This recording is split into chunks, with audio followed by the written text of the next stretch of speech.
नमस्कार दोस्तों, आज आपका फिर से एक नई कहानी में स्वागत है। आज की हमारी कहानी का शीर्षक है भागी माँ। दिशा बेटा, तुम्हें पता है अभी कितने बज रहे हैं? या कोई समय होता है घर से बाहर घूमने का? बेटा, समय पर घर पहुंच जाना चाहिए। लड़की की जात इतनी देर तक घर से बाहर रहे ये सही नहीं है। विद्या देवी ने दरवाज़ा खोलते ही उधर बिना देखे ही कहा, दादी, आपकी हर बात पर टोकने की आदत जाएगी नहीं क्या? कितनी बार कहा है खाना खाकर आप सो जाया करें, और अभी 10 ही तो बजे हैं। आप घर से बाहर निकलकर देखिए, लोग तो 12 बजे तक भी नहीं सोते। एक आप हैं, अंधेरा होते ही चिल्लाना शुरू कर देती हैं। दिशा ने मुंह बनाते हुए झुलझुला कर कहा, बेटा, मैं तुझे बाहर जाने से नहीं रोकती, परंतु समय रहते अपने घर में आ जाना चाहिए। रात बिरात कुछ ऊंच नीच हो जाए तो फिर क्या करेंगे? विद्या देवी ने कहा। दिशा बड़बड़ाती हुई अंदर गई तो उसकी माँ सुनीता ने कहा, दिशा, तुम्हें कितनी बार कहा है कि तुम रोज़ रोज़ उनकी बातों पे ध्यान मत दिया करो। बेटा, वो थोड़े पुराने ख्यालात की हैं तो तुम्हें टोक देती हैं। तुम्हें उनकी बात का बुरा नहीं मानना चाहिए। जब उनको एक बार कह दिया कि वह मुझसे रोज़ रोज़ ना टोकें, तो मम्मा उनको भी तो समझना चाहिए। दिशा ने हाथ पैर पटकते हुए कहा, चलो ठीक है बेटा, गुस्सा नहीं करते, जाओ अपने रूम में जाओ। सुनीता जी ने दिशा को शांत करने के इरादे से कहा। अब यह सब हर तीसरे दिन की बात हो गई थी, परंतु विद्या देवी ने धीरे धीरे चुप रहना सीख लिया था। हालांकि उन्हें अपनी पोती की चिंता होती थी, परंतु वह यह भी जानती थी कि मेरी बातों से किसी पर कोई प्रभाव नहीं पड़ने वाला है, इसलिए वह बस अंदर ही अंदर दुखी रह सकती हैं। इसके अलावा कुछ भी नहीं कर सकती। आज फिर विद्या देवी परेशान हो सारे घर में चक्कर लगा रही थी। बार बार बेचैनी से घड़ी देखती और फिर दरवाजे की तरफ देखती। रात के 11 बज रहे थे और दिशा अभी तक पार्टी से नहीं लौटी थी। अंदर जाकर घर में देखती तो उनके बेटा, बहू शक्ति और सुनीता दोनों टीवी देखने में लगे थे। किसी को कोई फिक्र ही नहीं थी। जवान बच्ची घर कब आएगी, कहाँ गई है? विद्या जी ने पहले जब बेटे को टोकना चाहा भी, पर शक्ति ने उन्हें चुप करा दिया था, ये कहकर कि अम्मा, जमाना बहुत आगे बढ़ चुका है, आप अपनी दकियानूशी बातें न किया करें। बच्चों को भी अपनी फ्रीडम चाहिए होती है, बात बात पर टोकना उन्हें अच्छा नहीं लगता। फिर अगर परेशान होकर बच्चे कुछ बोल देंगे तो फिर आपको अच्छा नहीं लगेगा। इसलिए आप उनकी चिंता छोड़कर भगवान का नाम लिया करो। विद्या देवी भी क्या करें? जब से उनके पति की मृत्यु हुई है, बिल्कुल अकेली हो गई थी। बच्चों की आधुनिक दुनिया में खुद को एकदम अनफिट सा पाती। बहुत चाहती कि कोई टोका टाकी ना करूं, पर देखती आँखों मक्खी भी तो नहीं निगली जाती। 12 बजने को आए और दिशा अभी तक घर नहीं आई। विद्या देवी की आंखों से नींद कोसों दूर थी। हल्की सी सरसराहट होती तो नज़र दरवाजे पर ही जाती। दिशा 12 बजे लड़खड़ाते कदमों से घर में घुसी। देखा तो दादी चौकीदार बनी उसकी राह देख रही हैं, बुरा सा मुंह बनाकर। जब बहुत देर वो निकली ही नहीं, विद्या जी समझ गईं उससे कुछ भी कहना बेकार है, 2-4 उल्टे वो भी सुना देगी। उन्हें मन मार के मुंह पर चादर लपेट वो सोने की कोशिश करने लगी। वक्त यूं ही आगे सरकता जा रहा था। विद्या देवी ज़्यादातर समय पूजा पाठ में, सत्संग में बिताने लगीं। एक दिन सभी बहुत दिनों बाद डाइनिंग टेबल पर एक साथ इकट्ठे हो खाना खा रहे थे। हंसी खुशी का माहौल था कि अचानक दिशा को वोमिटिंग सी महसूस हुई। वो घबरा के भागी वाश बेसिन तक। शक्ति पहली बार गुस्सा हुए सुनीता पर। पता नहीं ये लड़की सारा दिन कहाँ गर्मी में घूमती फिरती है, बदहजमी हो गई है, लगता है किसी डॉक्टर को दिखाओ। सुनीता ने अपनी एक फैमिली डॉक्टर वर्षा को झट से बुला लिया। बुलाती भी क्यों नहीं, उसकी लाडली बेटी को वो मीटिंग जो हुई थी, कहीं तबीयत ज़्यादा बिगड़ गई तो डॉक्टर वर्षा ने सुनीता से शिकायत करी, अरे सुनीता जी, बेटी की शादी कर ली और हमें बुलाया भी नहीं। क्या?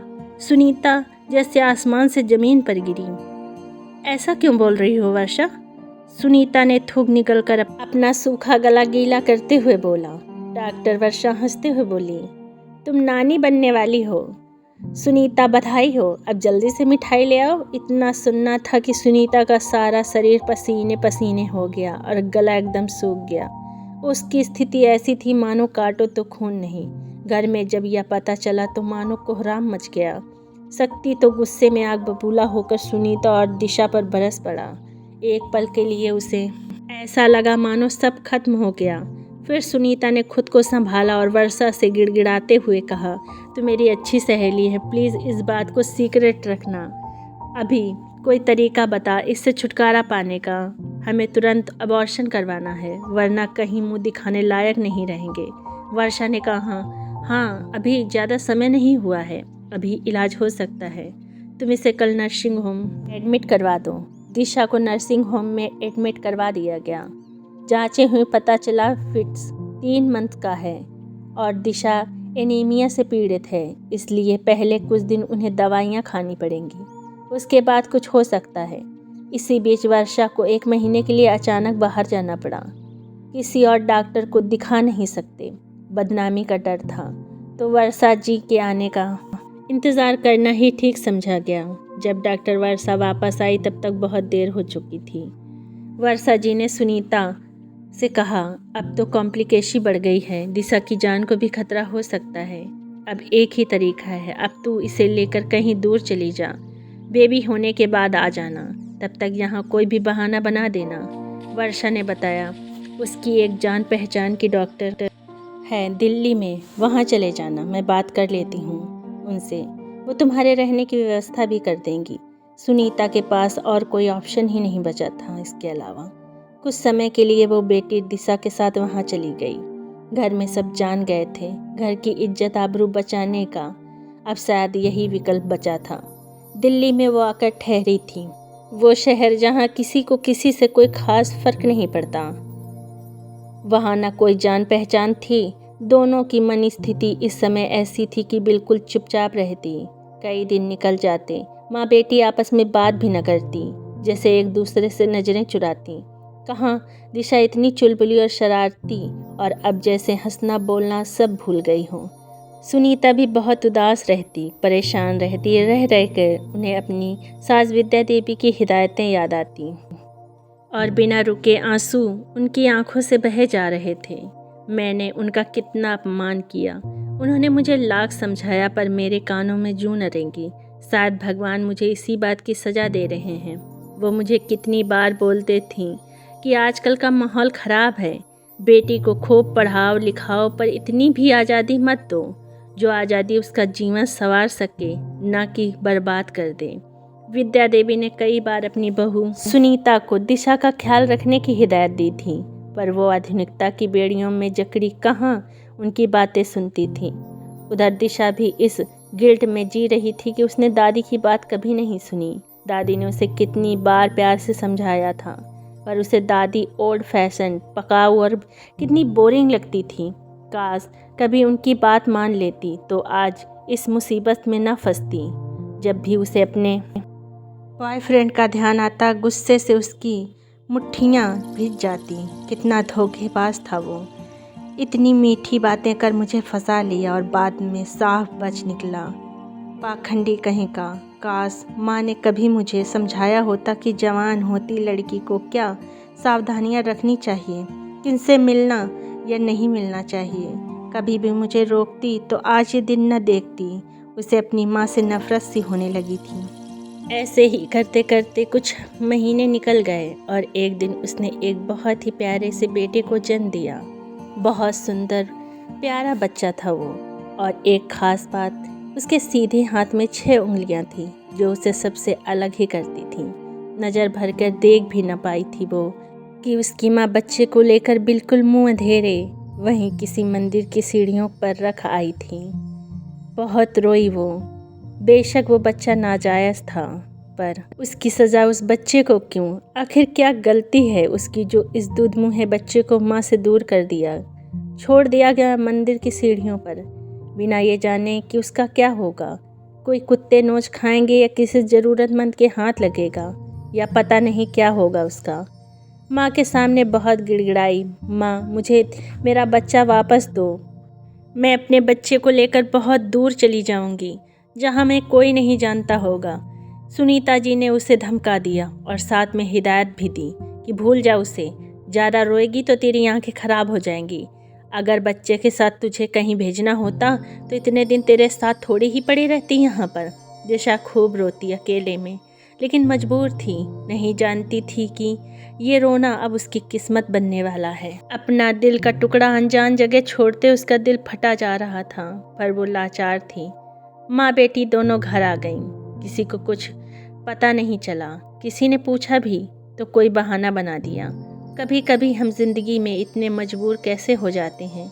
कल तक की मस्त बिंदास लड़की रातों रात जैसे बड़ी बूढ़ी हो गई थी। उदास सी, खोई खोई सी, हर वक्त अपने ख्यालों में गुम रहती। अब यूं तो उसने पढ़ाई फिर से शुरू कर दी थी, पर उदासी और उसका साथ अब चोली दामन का सा हो चुका था।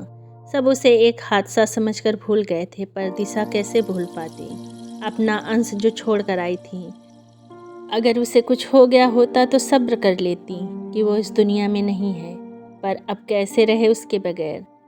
दिल तड़प उठता अपने बेटे को देखने के लिए। क्या सजा दी है भगवान ने उसे। एक बच्चे को खोने का दर्द वही समझ सकता है जिसने कभी अपने बच्चे को खोया हो, या जो कभी अपने बच्चों से दूर रहा हो। एक माँ जब अपने बच्चों को 2 घंटे अपने से दूर रखती है तो उसका दिल धक धक करता है कि पता नहीं उसका बच्चा 2 घंटे कैसे रहा होगा। परंतु इधर तो दिशा का बच्चा उससे दूर था और उसे यह तक नहीं पता था कि वह किस हाल में होगा। वह किसी भी कीमत पर अपने बच्चे को अपनी आंखों के सामने देखना चाहती थी, परंतु ऐसा हो नहीं सकता था। वह जी जरूर रही थी, मगर उसके जीने की सभी आशाएं मर चुकी थीं। परंतु कहते हैं ना कि समय हर घाव को भर देता है।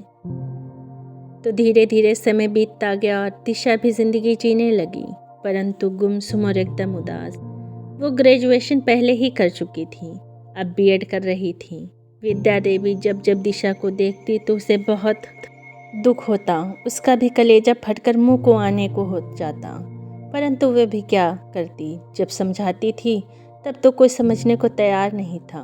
वह भी अपनी पोती को देख देख कर हमेशा परेशान सी रहने लगी।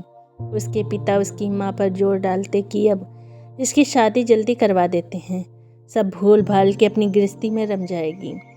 अच्छा लड़का मिलता भी कहाँ है जल्दी। फिर जल्द ही एक सुयोग लड़के के मिलते ही दिशा के हाथ पीले कर दिए गए। वो बिना विरोध किए कठपुतली सी बनकर रह गई थी। ससुराल में बहुत बड़ा संयुक्त परिवार था। वहाँ शक्ति और सुनीता ने जी खोल कर पैसा लगाया था, ताकि इस पैसे की चकाचौंध में वे लोग उनकी बेटी को कुछ न कह सकें। अगर कभी कुछ जान भी लें तो अक्सर पैसे वाला आदमी हर चीज़ को पैसे से तोलने की कोशिश करता है, फिर चाहे रिश्ते हों या जज्बात। यही शक्ति और सुनीता ने किया। दिशा हर समय डरी सहमी सी रहती तो सब समझते कि लड़की बड़ी शालीन संस्कारी है। पैसे का घमंड तो बिल्कुल छू के भी नहीं गया था उसे। दिशा की शादी को काफ़ी समय हो चला था, पर वो सामान्य न हो पाई। उसके मन में हर पल अपने किए गलत काम का एहसास रहता। वो डरी डरी सी रहती। उसकी जेठानियाँ ननंद देवर उससे मजाक करते, हंसी ठिठोली करते, पर वो फीकी सी मुस्कान से ही उनसे बात करती। एक दिन उसकी जेठानी ने उसके पति को घेर लिया। क्यों देवर जी, हमारी देवरानी को कहीं घुमाने नहीं ले जाते आप? देखिए कितनी बोर होती रहती हैं वो। दिशा के पति आलोक हंसते हुए बोले, अरे आप ही समझाओ अपनी देवरानी को, ये जहाँ हुक्म करेंगी बंदा जाने को तैयार है। आप शायद हनीमून पर भी तो नहीं गए अभी तक। चलिए इस बार पहले वैष्णो माता के दर्शन करके आइए, फिर आते वक्त दिल्ली घूम कर आइएगा, उनकी भाभी ने कहा। दिल्ली का नाम सुनते ही दिशा और डर से पीली पड़ गई। उसका अतीत चलचित्र की भांति उसकी आंखों के सामने घूमने लगा और वो डरते हुए बोली, नहीं मुझे कहीं नहीं जाना। वो बौखलाई सी बोल पड़ी। उसका इस तरह रिएक्ट करना बड़ा एकवर्ट था सबके लिए, पर बात आई गई हो गई। किसी ने ज़्यादा ध्यान नहीं दिया। दिशा अब ज़्यादा सहज रहने लगी थी। कभी कभी आलोक को शक होता उस पर कि ये मुझसे शादी तो करना नहीं चाहती थी या इस पर दबाव डाला गया था। एक दिन सीधे उन्होंने दिशा से पूछ ही लिया, सच बताओ दिशा, तुम किसी और को प्यार करती थी ना? दिशा घबरा गई। नहीं, आप ऐसे क्यों कह रहे हैं? मुझसे कोई गलती हुई? नहीं, तुम खुश नहीं लगती हो ना, इसलिए बस। वो भी कुछ गंभीर स्वर में बोले। दिशा जबरदस्ती मुस्कुराने का प्रयास करने लगी। गलत कहाँ कह रहे थे वो? अपना स्वाभाविक व्यवहार कहाँ छुपा पा रही थी वो? अब तो दिशा की सास को भी यदा कदा उससे शिकायतें होने लगी थीं। 2 साल बाद भी वो सामान्य नहीं हो पाई थी। कब दादी बनाओगी हमें? शुरू में पूछे गए ये प्रश्न हंसी मजाक में कब के तानों में बदल चुके थे। आलोक और दिशा के सारे टेस्ट नॉर्मल थे, पर भगवान दिशा की गोद न भरते। धीरे धीरे उसकी शादी को 5 साल गुजर गए थे, पर अब तक उसकी गोद खाली थी। 5 साल में भी दिशा का व्यवहार सामान्य नहीं हुआ, क्योंकि दिशा उस एक्सीडेंट को भुला ही नहीं पाई थी। इधर धीरे धीरे घर में औरतों ने कानाफूसी शुरू कर दी। इसके नहीं होंगे कोई बच्चे, बांझ तो है ये। उसके कानों में ये शब्द नस्तर बन के चुभते थे। मन करता चीख चीख के सबको बताएं कि मेरे इतना प्यारा बच्चा हुआ था, पर बेबसी में सिर्फ आंसुओं के घूंट पीकर ही रह जाती। उसे भगवान का न्याय समझ ना आता। जब कुछ पता भी ना था तो कुंवारी कन्या को माँ बना दिया। अब एक बच्चे को तरसा रहा है तो मेरी झोली खाली है। लगता है दूध मुँहे बच्चे को अपने से अलग करने की सज़ा दे रहा है मालिक मुझे। दे भी क्यों ना, आखिर इतना घोर पाप जो किया है।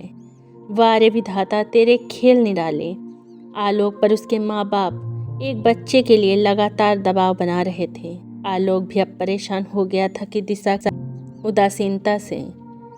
ऐसे में उसकी माँ ने एक दिन उससे कहा, क्यों ना हम इसे तलाक दे दें और दूसरी लड़की से तेरी शादी कर दें। आलोक अवाक रह गया। नहीं माँ, ऐसा कैसे कर सकते हैं? क्यों नहीं हो सकता? 5 साल हो चुके हैं, एक बच्चा तक नहीं दे पाई वो हमें। और देखो तो हमेशा बुझी बुझी सी रहती है, जैसे उसका दिल और दिमाग कहीं और हो, किसी और के ख्यालों में खोई हो। हम भी कह देंगे चरित्रहीन है लड़की, किसी से चक्कर चल रहा है। अब क्या इसके लिए तो बेऔलाद रहेगा जिंदगी भर? माँ ने तल्खी से कहा। आलोक निरुत्तर हो गया। उसने अपने मन में भी दिशा के लिए चल रहे संदेश जैसे गहरा उठे, क्योंकि उसने बहुत कोशिश की थी कि दिशा ऐसे क्यों रहती है, बताए। अगर किसी बात को लेकर परेशान है तो वह साझा करे, ताकि उसका समाधान निकाल सकें। परंतु उन सब का कोई फ़ायदा नहीं निकला। आखिर आलोक ने भी अपनी माँ के आगे हार मान ली। दिशा ने जब ये सुना तो पत्थर सी बन गई। अब यही सुनना बाकी रह गया था। वह न तो रोई न गिड़गिड़ाई, चुपचाप जहाँ कहा साइन कर दिए। 1 साल की सामान्य प्रक्रिया से उन दोनों का तलाक हो गया। दिशा बहुत ज़्यादा दुखी नहीं हुई। डर डर के जीने से अच्छा है आज़ाद रहे। वैसे भी वो जिंदा लाश ही तो है। जिंदगी तो जैसे खत्म ही हो गई थी। जिंदगी से सारे रंग उस घटना के बाद जैसे जुदा ही हो गए थे। घर में भी उसके माँ बाप बूढ़े हो चले थे। उन्होंने उससे उसके हाल पर छोड़ दिया था और वो फिर से अपनी पढ़ाई में ध्यान देने लगी। अपने घर में ही छोटे बच्चों को ट्यूशन पढ़ाने लगी। साथ ही सोचने लगी, कहीं जॉब कर लूँगी तो माँ बाप पर बोझ न बनूँगी। ये सोच वो मन ही मन योजनाएं बनाती रहती। दिशा ने कई जगह जॉब के लिए अप्लाई कर रखा था। सारा दिन पढ़ने पढ़ाने में व्यस्त रहती। बच्चों की संगति उसे बहुत अच्छी लगती थी। उनकी मीठी मीठी बातें उसके दिल का दर्द हर लेती, और जब वो उनके बीच होती बिल्कुल बच्ची ही बन जाती। कभी कभी खिलखिलाकर हंसती भी थी वो। उसे खुद आश्चर्य होता कि क्या ये वो खुद ही है। ऐसे ही दिन कट रहे थे कि एक दिन उसे वो खुशी भी मिल गई जिसका उसको बेसब्री से इंतज़ार था। उसका केंद्रीय विद्यालय में प्राथमिक शिक्षिका के तौर पर स्थानीय नियुक्ति हुई थी। उसकी पहली पोस्टिंग खुद के शहर में ही मिल गई थी। पहली बार वो इतनी खुश रहने लगी। स्कूल और ट्यूशन दोनों चल रहे थे। वो इनमें इतनी व्यस्त रहने लगी कि अब उसका समय आराम से कटने लगा। कभी अकेले में उसे अपने बच्चे की याद आ जाए, पर वो अपने चारों ओर घिरे बच्चों में उसका काल्पनिक चेहरा बुन लेती और अपनी सारी ममताओं उन पर उड़ेल देती। बच्चों की वो बहुत चहेती बन गई थी। बच्चों के पेरेंट पहले तो खुश होते कि अच्छी टीचर है पर जो इतना वक्त देती है, पर जब बच्चे उसके पास से लौटने के लिए ही ना आना चाहते तो शक करते कि ये मैडम कोई जादू तो नहीं करती हमारे बच्चों पर।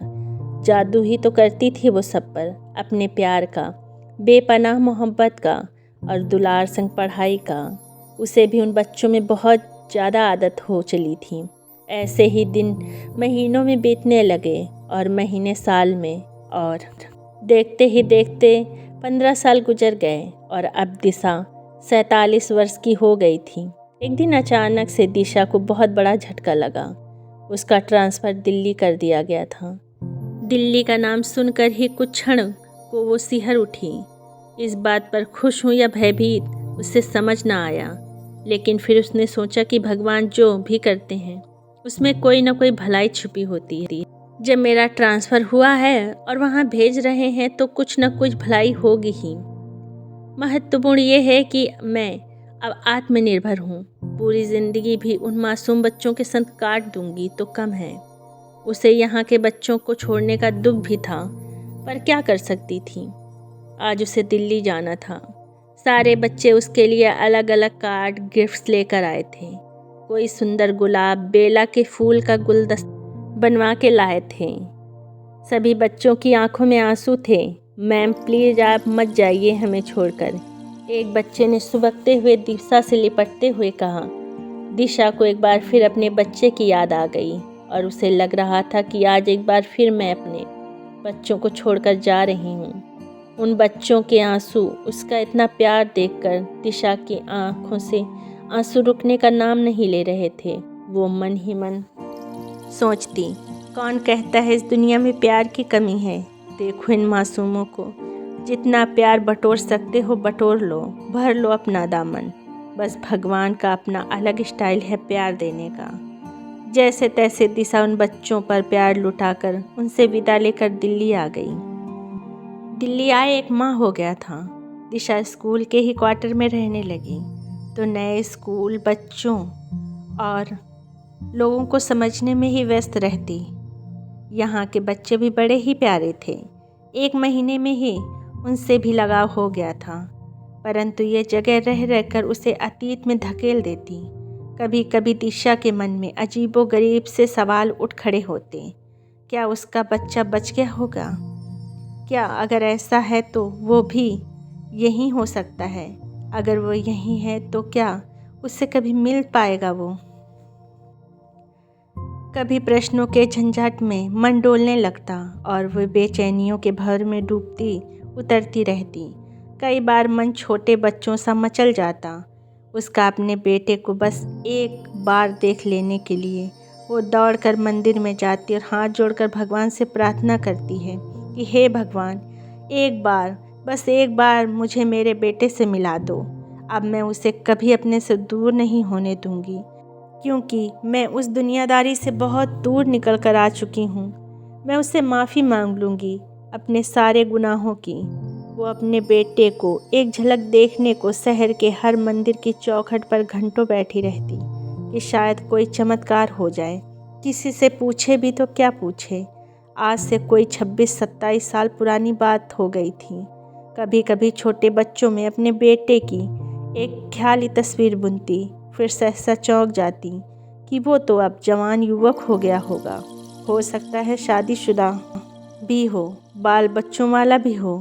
फिर एक भय सा उठता कि क्या पता उसे कोई जानवर खा गया हो या भूखा ही मर गया हो। नाना, ऐसा नहीं हो सकता। मेरा बेटा है, किसी महान मानव के घर में सुरक्षित है। यहाँ दिल्ली में भी वो छोटे आसपास के बच्चों को घर में ही ट्यूशन पढ़ाने लगती थी। इस बहाने उसका वक्त भी गुजर जाता और फिर बच्चों के संग होते हुए उसे अच्छा भी बहुत लगता। यहाँ सब उसका बहुत सम्मान करते। छोटी उम्र की लड़कियाँ उससे सिलाई बुनाई भी सीख लेती। उसकी एक अच्छी आदत थी कि वो उसे जो भी कुछ आता था किसी दूसरे को सिखाने में हर पल तैयार रहती थी। इसी तरह उसके दिन कट रहे थे। बस एक ही मलाल रहता मन में कि कभी वो अपने बेटे से मिल पाएगी या नहीं। दिशा को शुरू से ही बच्चों का साथ बहुत भाता था, इसलिए वो जानबूझकर पहली दूसरी कक्षा ही अपने पास रखती थी। कितनी ही बार उसका प्रमोशन आया, पर वो ना तो बच्चों को और ना ही दिल्ली को छोड़ना चाहती थी। क्योंकि यहाँ आने के बाद एक आशा जागी थी उसके मन में कि क्या पता कब वो अपने बेटे से मिल ले। वो यहाँ से जाना नहीं चाहती थी। उसका लंबा अनुभव बच्चों के संग इतना अच्छा व्यवहार देख कोई भी इस बात पर ऑब्जेक्शन नहीं कर पाता था। कई बार उसे बेस्ट टीचर अवार्ड से भी नवाजा गया। उसके लिए तो इन प्यारे बच्चों के साथ में बढ़कर कोई अवार्ड नहीं था। एक दिन बहुत बारिश हो रही थी। बच्चे अब स्कूल आ चुके थे तो रैनी डे भी कैसे घोषित होता। अब तो उन्हें जैसे तैसे संभालना ही था। क्लासेस में दिशा सेकेंड स्टैंडर्ड की क्लास टीचर थी और वहीं उसकी क्लास चल रही थी। उसकी क्लास के बच्चे उससे टीचर कम अपनी मम्मी या दादी जैसा ही समझते थे। कई बार वो उसे भूल से अम्मा ही बुला जाते। फिर भी वो उसे रोज़ अच्छी कहानियाँ सुनाती, पोयम सिखाती। कोर्स का तो वो सब यूं ही जल्दी ख़त्म कर लेते जिससे इन सब के लिए खूब वक्त मिले। आज भी बारिश के माहौल में सब कविता पाठ कर रहे थे। पहली पंक्ति वो बोलती, फिर सब बच्चे रिपीट करते। Rain rain go away come again another day. बच्चों को ये पोयम गाते हुए बड़ा मज़ा आ रहा था। अभी तक जो बच्चे रोने लगे थे, घर जाने की जिद कर रहे थे, वो भी झूम के कविता दोहराने और खुश होते। उसके पास ये बच्चे अपने सभी छोटे बड़े कामों के लिए बेखौफ चले आते। मैम, मेरा जूते का फीता खुल गया है। मैम, मेरी किताब का कवर नहीं चढ़ाया जा रहा है। इन्हीं बातों में बच्चे उससे लगाए रहते। उस क्लास में एक बच्चा था, वंश, जो सबसे खास और प्यारा लगता था उसे। पता नहीं क्या कशिश थी उस नन्ही जान में। उसे गोद में उठाते हुए उसे कुछ होने लगता। ऐसा महसूस होता जैसे उसकी छाती में कोई तरल सा तैर जाता। इस उम्र में भी वो भी तो उस पर ऐसे अधिकार जमा था जैसे घर का ही बच्चा हो। वो उसे जितना खुद से दूर रखना चाहती, उसका मन उस पास खींचा जाता। शायद कोई पिछले जन्म का नाता होगा इस बच्चे से मेरा। अगली पीटीएम 3 दिन बाद थी। उसने सब बच्चों की डायरी में लिख दिया, इस बार सब अपने मम्मी पापा दोनों के साथ आएंगे। उसे मन में कोई जिज्ञासा थी कि वंश के पेरेंट्स से मिलने की। आज वो बहुत व्यस्त थी, सारे पेरेंट्स से घिरी बैठी थी। वो सब अपने बच्चों की बातें जान रहे थे और दिशा से तरह तरह के टिप्स भी ले रहे थे। एक बच्चे की माँ बोली, आप इन्हें कैसे समझाती हो कि एकदम मान जाते हैं? जब से आपने फास्ट फूड खाने को मना किया है, अब ये घर का खाना खाने लगा है। दूसरी कहती है, टीचर जी, हमारा बच्चा घर में मोबाइल नहीं छोड़ता था, क्या करें पता नहीं, ये बच्चे सुनते ही नहीं। दोनों माता पिता बहुत दुखी थे। दिशा बोली, अगर इस छोटी उम्र में ये आपकी नहीं सुन रहे हैं तो फिर किस उम्र में ये आपकी सुनेंगे? सोच के बताइए। अरे बच्चे तो गीली मिट्टी समान होते हैं, जिस आकार में चाहें ढाल लें। आप फिर अगर उनका मोबाइल छुड़ाना है तो पहले अपना मोबाइल छोड़िए। इन बच्चों को कुछ भी सिखाना नहीं होता, ये आपका अनुकरण भी करते हैं। वंश की मम्मी अकेली ही आ पाई थी। उन्होंने बताया कि उसके पति एक डॉक्टर हैं और उनका शेड्यूल बहुत बिजी रहता है, इस वजह से वो नहीं आ पाए। कभी फ्री होंगे तो आपसे ज़रूर मिलेंगे। वैसे मैम, वंश पहले बहुत शाय था, स्कूल में भी ज़्यादा किसी से बात नहीं करता था, पर अब तो सारे दिन सिर्फ और सिर्फ आपकी बातें करता है, जिससे इसके पापा की उत्सुकता बढ़ गई है आपसे मिलने की। दिशा यूं ही मुस्कुराती रही और सबके जवाब देती रही। दिशा अब अपने अच्छे स्वभाव से न केवल स्कूल से लोकप्रिय थी, बल्कि सारे शहर में जहाँ से निकल जाती सब टीचर दीदी कहकर उसका सम्मान करते। आज 2 दिन से वह बुखार से पीड़ित थी, लीव पर थी।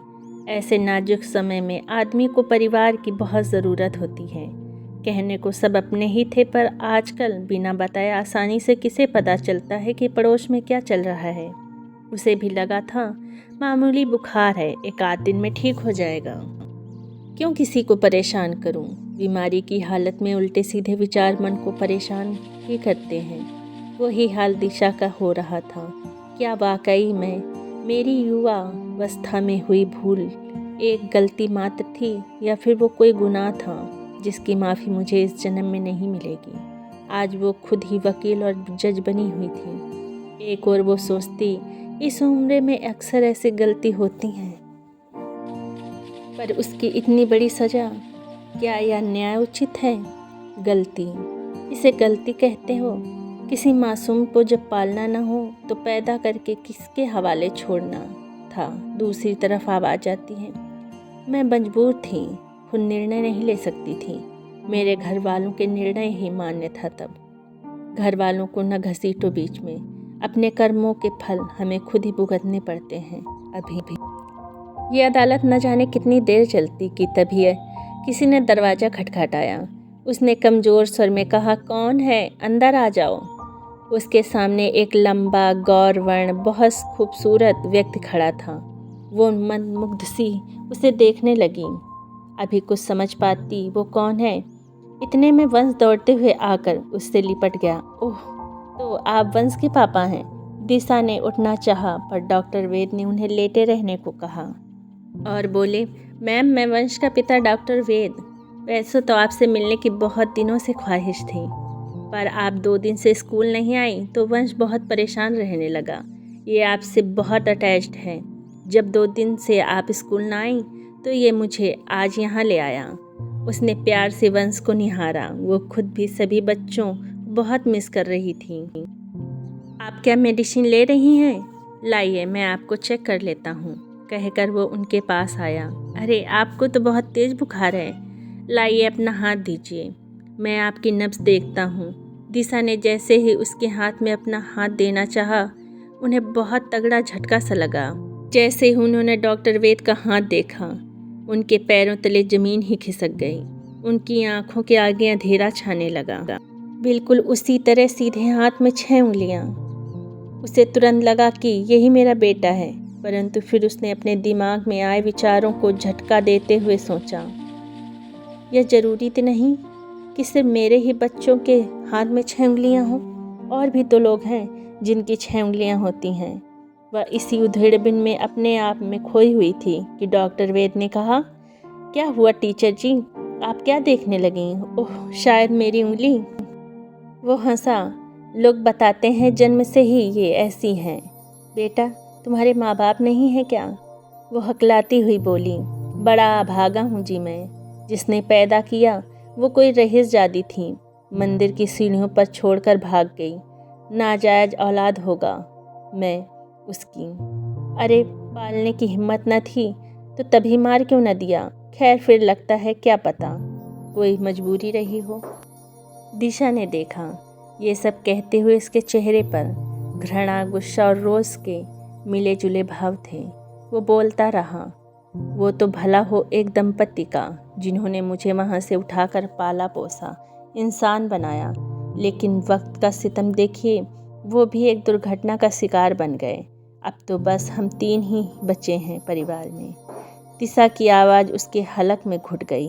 वो कुछ भी बोलने, सुनने, समझने लायक ही नहीं थी। कितना इंतज़ार किया था उसने इस पल का, और आज वो समय आ ही गया। लेकिन इस तरह जीवन में कई बार मनुष्य बहुत मजबूर हो जाता है। सारी कोशिश करने के बाद मनचाही वस्तु उसे मिलती भी है, तो कहीं ना कहीं एक भारी कीमत चुकाने के बाद आज वो चीज़ हाथ में आने तक उसके साथ न जाने कितनी नई मुसीबतें, रुकावटें जुड़ जाती। ऐसे ही जिंदगी की गाड़ी आगे बढ़ती रहती है। दिशा को भी यूं तो उसका बरसों से खोया हुआ बेटा मिल गया था, पर कितनी मजबूर थी वो। चाह के भी उसे ये नहीं बता पा रही थी कि वो भी उसकी अभागी माँ है, जिसे वो इतनी घृणा करता है। इस बात का दिशा के दिलो दिमाग पर कुछ ऐसा असर हुआ कि वो जैसे हंसना भूल गई। सांस लेती थी पर जीना कहीं गुम हो चुका था। कोई इतना करीबी भी न था जो उसके इन बदलावों को नोटिस करता, पर दिनों दिन उसकी तबीयत खराब रहने लगी। वो बुखार ही पीछा नहीं छोड़ रहा था, कभी उतर जाता, कभी चढ़ जाता। वो भी जीवन से निराश हो चली थी। अभी तक एक आस तो थी मन में बेटे से कभी मिलने की, पर वो मिलेगा, वो भी इस तरह उसने कभी न सोचा था। एक आध बार उसके बेटे डॉक्टर वेद का फ़ोन आया भी था, उससे हाल चाल फ़ोन जानने के लिए कि अब उसकी तबीयत कैसी है। वो टाल जाती, यही कहकर कि वो बिल्कुल स्वस्थ है।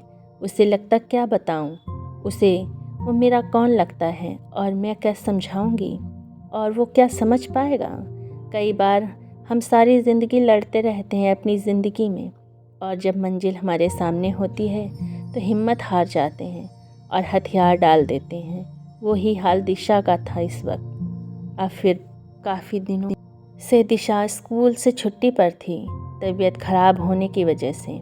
फिर एक दिन दोबारा डॉक्टर वेद अपने बिजी शेड्यूल से समय निकालकर उनसे मिलने आया, और जब देखा कि दिशा अचेतावस्था में पड़ी है, उनकी हालत तो पहले से बहुत ज़्यादा ख़राब हो चुकी थी, वह पहले से बहुत ज़्यादा कमज़ोर हो चुकी, तो डॉक्टर वेद ने ही उसे उसी नर्सिंग होम में दाखिल करवाया जहां वो काम करता था।